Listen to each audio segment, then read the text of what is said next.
Prior to performing the procedure, introduce self and verify the client's identity using agency protocol. Explain to the client what you're going to do, why it is necessary, and how he or she can participate. Discuss how the results will be used in planning further care or treatments. Then, perform hand hygiene and observe other appropriate infection prevention procedures. Next is to provide for client privacy.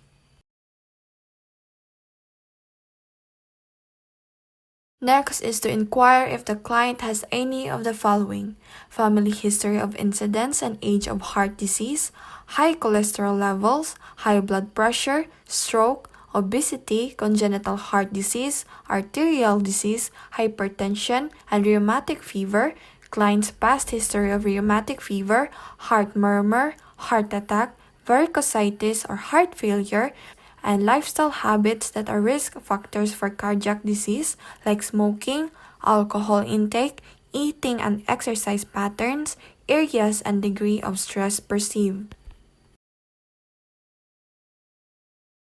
Starting from the neck vessels, first is we have to observe the jugular venous pulse. So the client should be in a semi-Fowler's position with the torso elevated 30 to 45 degrees. Make sure the head and torso are on the same plane. Then, ask the client to turn the head slightly to the left. Next is to inspect the suprasternal notch or the area around the clavicles for pulsations of the internal jugular veins. Then, we have to evaluate the jugular venous pressure. So in evaluating the jugular venous pressure, we have to observe for distension, protrusion, or bulging of the jugular vein. Next is to auscultate the carotid arteries. In auscultating the carotid arteries, place the bell of the stethoscope over the carotid artery and ask the client to hold his or her breath for a moment so that breath sounds do not conceal any vascular sounds. Then, we have to palpate the carotid arteries. Palpate each carotid artery alternately by placing the pads of the index and middle fingers medial to the sternocleidomastoid muscle on the neck. Moving to the precordium, which is the region on the chest wall that overlays the heart area, we have to inspect pulsations. With the client in supine position, with the head of the bed elevated between 30 and 45 degrees, stand on the client's right side and look for the apical impulse and any abnormal pulsations. Then, we have to palpate the apical impulse. Remain on the client's right side and ask the client to remain supine. Use 1 or 2 finger pads to palpate the apical impulse in the mitral area.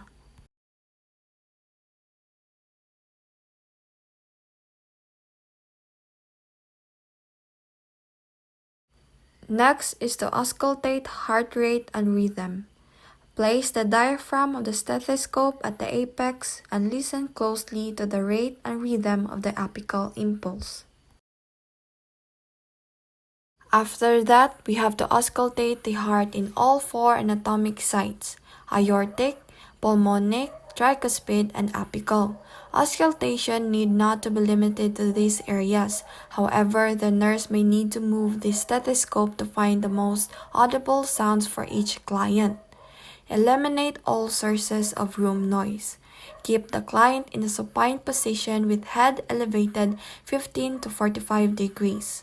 Use both the diaphragm and the bell to listen to all areas.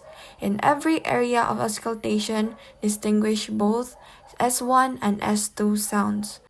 When auscultating, concentrate on one particular sound at a time in each area. The first heart sound followed by systole, then the second heart sound, then diastole. Systole and diastole are normally silent intervals.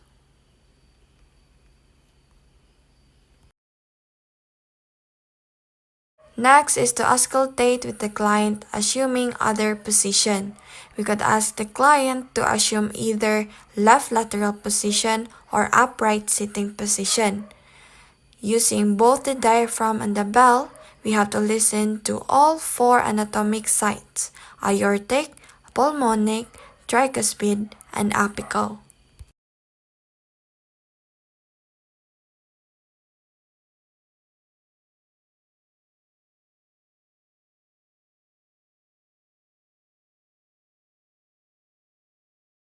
Lastly, we have to document findings in the client record using printed or electronic forms or checklists supplemented by narrative notes when appropriate.